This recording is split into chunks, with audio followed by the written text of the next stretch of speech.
Welcome to The Heat is On, episode 2. I'm JG Noise and I'm here with Juicy J. And boy, do we got good news for y'all Heat fans. Ladies and gentlemen, the drought is over. We It's have over. experienced a win. We have experienced back-to-back Absolutely wins. incredible. Absolutely. And and we have some major points we want to focus on for this episode. Yeah, major stuff we want to talk about. We're going to try and focus on the Kings game first because we missed that day. Sorry to our loyal fans, but we missed that day. But we're here today to talk about both of these games and how they're the start for the Miami Heat's brand new win streak in the 2024 season. You want to start off? Yeah, I'll start it off. First off, it's over, man. I mean, that win might have just saved my humanity. It felt like I just kept Not only watching just depressed memes over and over and over again. I didn't know when it would end. Hey, the memes were good. There's a lot of funny memes out there, but they did not feel that good in the way that we felt at that time. It felt like a light at the end of the tunnel, that win, and everything we've been waiting for came up in that win. And it wasn't even like a win that I expected. I mean, after that press conference that they had, or that conference that they had with the players and Spo, I knew that something had to be different. You can't just have players saying that they were vulnerable and stuff like that, and then play the same way that we've been playing. So I expected something, but I did not expect us to go out and beat one of the top teams in the West and just, I mean, lock down their best players. We looked incredible out there against the Kings. For sure, and it felt amazing. I mean, that all around effort. And one thing I noticed on was the great chemistry that this team Mm-hmm. provided. I mean, we broke a franchise record to snap a 7-game losing streak. That Yeah, that that got to mean something. That's how yeah, desperate we were for a win. And yeah. and just that's when I tell people I'm a Heat fan, like that's what I'm really talking about. You can't win a game with just Jimmy Butler or Bam Adebayo or Tyler Hero one game. Like it needs to be an all around effort. And Yeah, and and just to give you an idea of that chemistry, you had Jimmy Butler with 31, Bam with 16 and 11, Tyler Hero with 4, 8 assists, and 8 rebounds. You had Terry Rozier with 3 points, 10 assists, and 3 steals. oh yeah, Jay Rich with 24 points. I mean, you had several players above the double digits, and it wasn't just a win that really like meant a lot to us. It was, in my opinion, one of the best wins of the season. I mean, you beat a very like top-rated team in the West. Um, um, After you're super demoralized. I mean, there's story behind that win. And first of all, or second of all, you break a franchise record that has been in place since, I mean, forever. Like, I don't know when else we broke that record, but that's incredible to me. And I think one of the main reasons we broke that record is because of one man, Terry Rozier.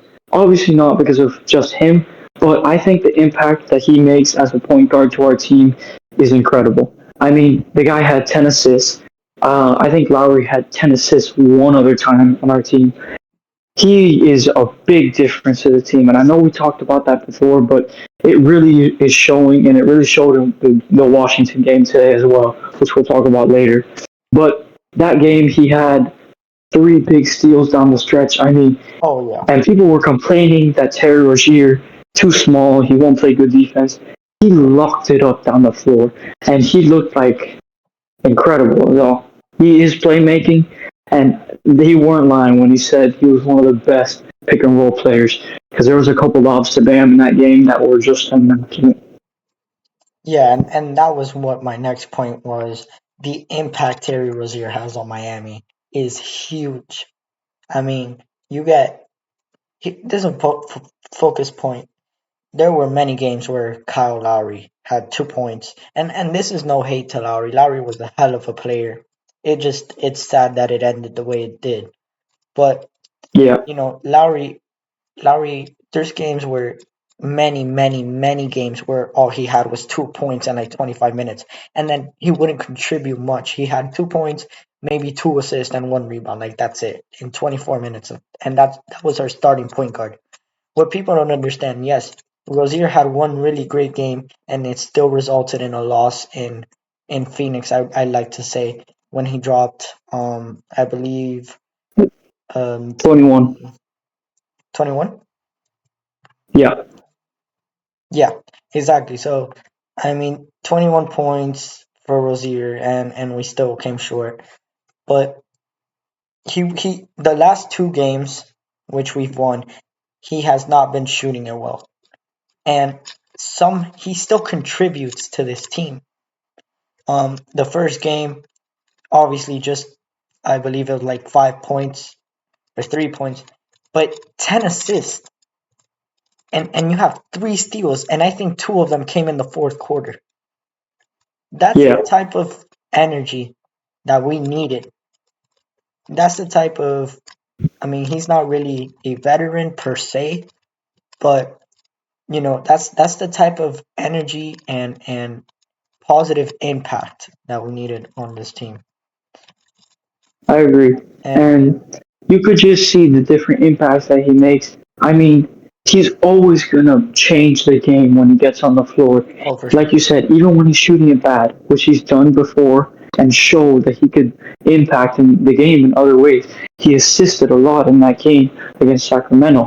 This game, he was a big help. He ended up just getting to the line a lot and made two clutch free throws in in the end in Washington there. It was incredible. I mean, it's just really good to watch your starting point guard really play amazing. I mean, his handles are something that we talked about last episode, but he just shows them off everywhere. And he had a couple air balls, but I mean, what can you expect? It's still like his maybe fifth or fourth game here. He's Exactly. still fitting in. You can't just like jump into a team mid-year, like not even mid-year, and expect to like be a perfect fit. You have to kind of like get into the rotation a little bit. And he's also starting, so he'll pick it up fast. I know he'll start shooting better. He's definitely one of the better 3 point shooters on the team already. I like to say that. Obviously, Duncan Robinson might be the best, or Tyler Hero, but he's definitely up there. But once he starts shooting better, I think we're really going to see the prime Terry Rozier gameplay that we're waiting for here. All right, another thing I want to talk about is another point guard on our team, Josh Richardson. I mean, that game he had 21 or 20, how much points? 24 points. 24 I points. mean, how many threes? I mean, I saw six 3 pointers, and they were all like incredible. There was a stretch where he made four 3 pointers in a row. You know how hard that is? And this wasn't an easy game all the way through. It was a hard, like, fought victory. It wasn't that like what the score shows. There were some points where we were down by like one or something. He would make that three, and it's literally just a breath of fresh air. I mean, we were looking like we had the two best point guards in the league in this game. I'm not gonna lie. Obviously, we don't. But Josh Richardson, he didn't play that good against Washington, but he had a good three in the stretch. Some nights he could start for Terry Rozier if he's injured or something, and I'll trust Jay Rich. Jay Rich is a very trustworthy player. I love him. For sure. For sure. And my biggest intake is again small roles taking these big steps when they're asked, or when it's a necessity. It's it's hard to win games with just Jimmy Butler or Bam Adebayo having a good game, having Caleb Martin, Jaime, and Duncan Robinson, even Kevin Love at his moments. That's what we need. We're not gonna win the games Yeah, with just our starters. We're gonna have to go really in depth in order to have an even bigger playoff run than last year. and I And think that's what this team has that last year's team doesn't I have. agree with you We had 100%. some great bench players, but this year's team is the deepest one we've had in years. Like you've obviously got your great starting five that at some point they're going to outscore the bench like crazy. But sometimes you're going to get the Sacramento game where you had Josh Richardson popping off. And it's like you say, like little guys filling big roles when they're asked to it. Like I think this team is like really based on fulfilling the job that you're asked of, like fulfilling your role. And we have so many role players that are like heat culture role players. I don't want to bring that word in because I know people laugh and whatever, but that's what I think of, like winning culture, like doing anything you need to win. And this is out of nowhere, but I just thought about this. How can you blame a guy for dropping in points per game when he's not even shooting worse? He's just shooting less. When you give a guy less of a role in the team, he's obviously going to go down. And when you bring in another shot heavy, ball heavy guard, he's obviously going to like drop points per game. And especially when you add another 20-point per game score. People are not saying the same about Bam, but I don't. I'm not trying to argue with Bam or anything else. I just want to defend Hero because he's playing amazing. I think Hero is doing great, and I think he's playing his role. Hero right now we're using him more as like a 3-point shooter main. He doesn't have to drive to the basket a lot. He gets that floater sometimes, but I don't think that we're needing him for anything like bigger than like 3-point shooting. We're using Jimmy more as our like ISO possession guy. But I think Hero is definitely playing his role good, and just like everyone else on this team, we're doing good. Yeah, yeah. This overall just and there's really nothing we can complain on at the moment as we are on a 2 game win streak, other than Yeah, the obvious choice. And I know many people don't like hearing it, but the big man position. It just feels like Miami is satisfied with running Bam at the 5. Although not many people would agree, a even though he's not really the best big man, it's something way more that would add to the team in depth. I was thinking about ooh, I know what you're gonna say. bringing. No, I don't think you will. I don't think. Who do you think it is? Steven Adams. Oh no, no, no. Steven Adams is injured. I would love to have Steven Adams, but well, yeah. I mean, he just got traded for Victor Oladipo and a bag of chips. Yeah, pretty Yeah, much. we could have we could have picked him up. I mean, Victor Oladipo at this point, like no disrespect, he was a great player in Miami at some times, Oh yeah, that's what. but he is Yeah, riddled with injuries. yeah. I would not touch The Victor Rockets Oladipo. won that trade 100%. Memphis was going 100%. through. Memphis was going through what you call a denial stage, and they realized their team is Yeah, like absolutely like they're not even tanking. They're buried alive right now. And yeah, they're 6 feet under already, bro. but no, who I was gonna say, not many people are gonna want to hear it because, but I think with his rebounding, his shooting, and his size, we could bring back the chef back to Miami, Kelly Olynyk. And Oh, what the? not many people, I'm telling That's you the now. last thing I thought you were gonna say, bro. Listen, I was thinking the same thing too. I'm like, why am I even thinking this? So hear me out.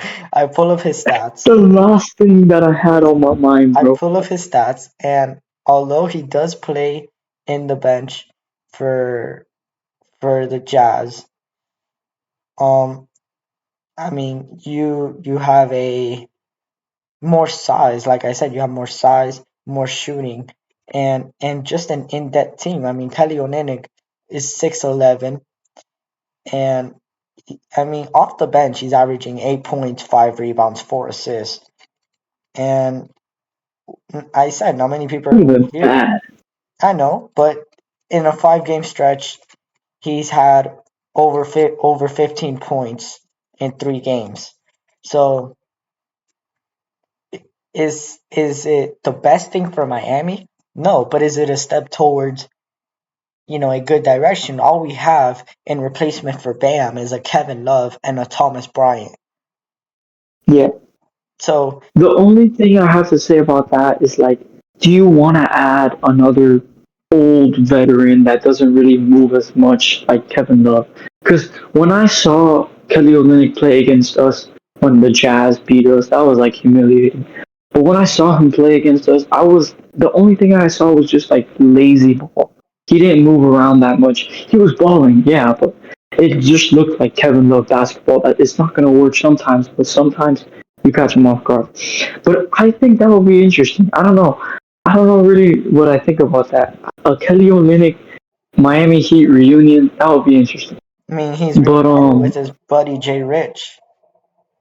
that would be nice. I think that would be nice for them.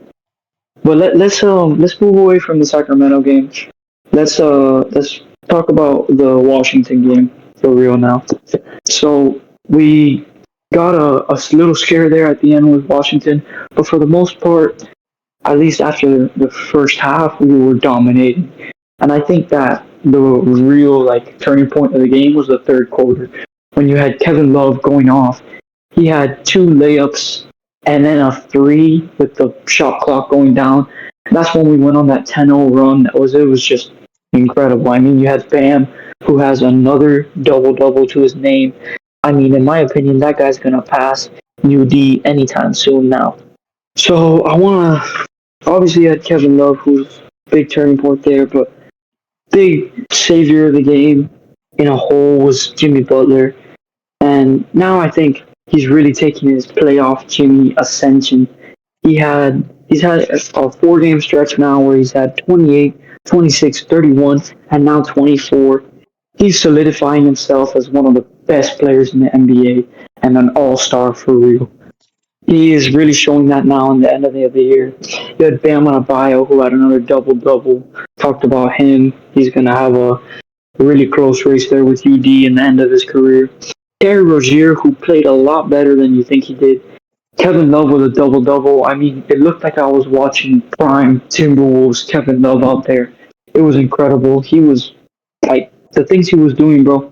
I couldn't believe it. Jaime Hawkins, he's having some struggles, and we're going to talk about that after I let JG Noise talk here because I'm yapping a lot. But we'll talk about Jaime. Go ahead. What are your thoughts on this game, John? JG? Uh, Overall, it was not really the most confident Heat win.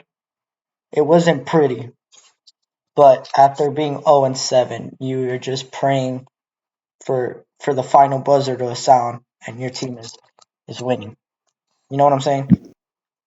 Yeah, Right now, but I think it was just like a matter of you can't lose to this team. Like exactly, we were showing signs of like, oh, we might lose this game, but against any other team that might have happened.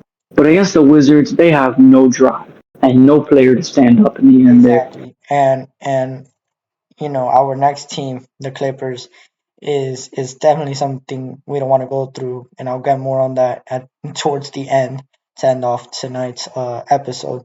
But back to this game in Washington, it's not pretty. Um, and I'll talk about the Clippers game in a minute. But when we focus on Washington, it's not pretty. Um, Jimmy finished hibernating, and and when Jimmy's out of the show, and it's something that you're happy you're seeing as we're getting closer to April and the playoff mark, because I mean many people, many Heat fans, including myself, at a certain point get get mad or are disappointed in the way that Jimmy performs as the season is starting up. But what people don't understand is all these players that are doing great during the season. Last season it was Julius Randle and all these all-star names. They all choked when it mattered. Whereas whereas That's Jimmy led a team without Tyler Hero, who was with a broken hand, with pretty much it was just. And I'm not saying we had a bad team last year, but what I'm saying is we have a more in-depth team than last year. But now that we have Jimmy Butler, once playoff hits, we don't have to worry about him scoring 17 points. It's not gonna happen. yeah. I The last guy I'm worried about on my team come playoff time is Jimmy. should be Jimmy Butler. I mean, I prefer playoff Jimmy over Luka Doncic right now, and I'm saying that in the most serious way. I'm saying that in the Wow. most serious way because you you go back to 2020 when Jimmy had back to back 40-point game triple doubles. Who like Yeah, then 2021 wasn't our best year. 2022 also. 2023 Jimmy drops how many points was it? 50 56? 56. Yeah, I'll 50. never forget that.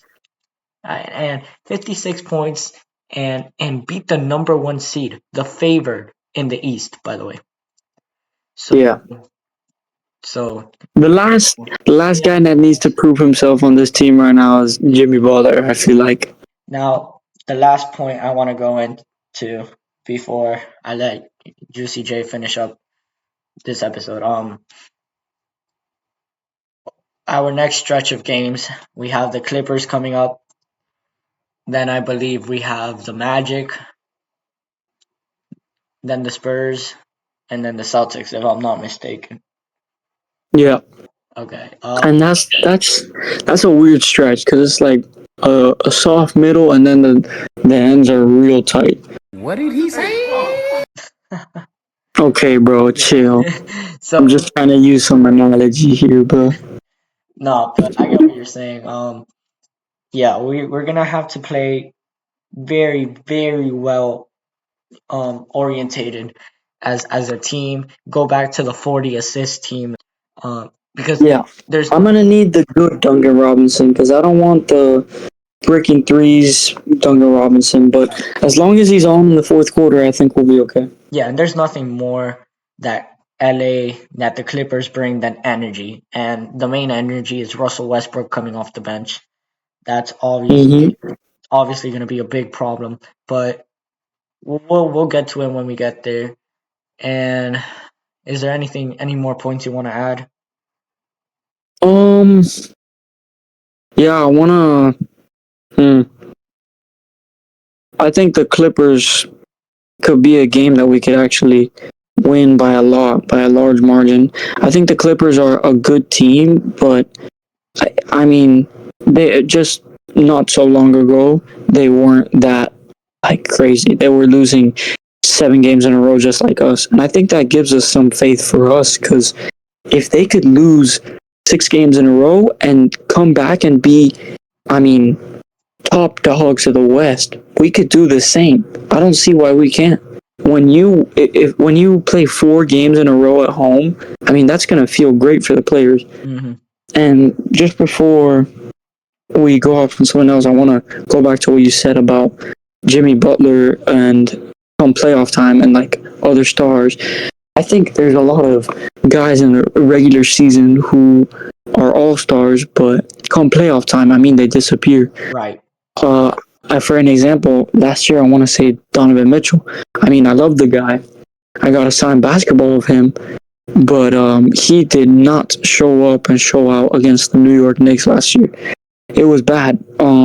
They lost easily, and there's a lot of guys like that. Like Trey Young is another guy. I mean, he's been to a Western Conference Finals, but I mean that was one of the weakest years ever. Pretty sure that's when Giannis won or something like that. But or an Eastern Conference Final. My bad.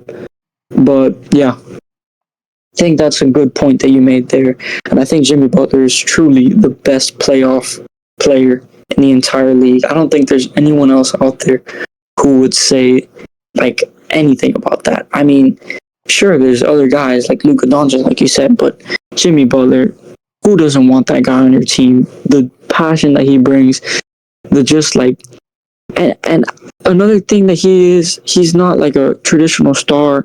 And Eric Reed and John Crotty say it every night that they've never seen a star like Jimmy Butler who complains about the least amount of calls. And if you watch every game, and the Heat fans out there, I know you do, you see that Jimmy Butler, he only complains about a call if he genuinely knows that it's a bad call. If he knows that the ref messed up. If not, you will not see him complain. You won't see him complaining about where's the foul, nothing. Because at the end of the day, he plays a flopping game too. Not flopping like James Harden level, but he draws a lot of fouls. That's what I'm trying to say. And he's in no position sometimes to complain about contact that maybe wasn't there. But I'm not trying to dog on Jimmy Butler. I love the guy. He's my franchise player. Sorry. passing over to JG Noise right now. Yeah, I mean, just to wrap it up, 2 game winning streak. Finally, some life back to this Miami team, and Yeah, I'm I'm very excited to see come playoff time what it holds for Heat Nation. But yeah. it's just one step at a time, and we've gone through the worst. And yeah, man, it's one step at a time. Let's just win one game at a time. We beat the Kings, we beat Washington tonight. Let's focus on the next game against the Clippers and take I it like easy, that. build our energy, and yeah, man. Um, I guess that's pretty much it for this episode. Um, Before we end it off, I just want to say, JG Noise, I'm sitting here with a smile on my face. I'm feeling excited for the next games. I have not felt excited for a Heat game in a while. I mean, it was a 2 week drought, man. But that's the episode, guys. Thank you for watching. Thank you to JG Noise. Thank you for the viewers. Thank you for the Miami Heat for showing up and showing out and getting 2 wins out there. for sure. Yeah, I'll see y'all in episode 3. See you guys in episode 3.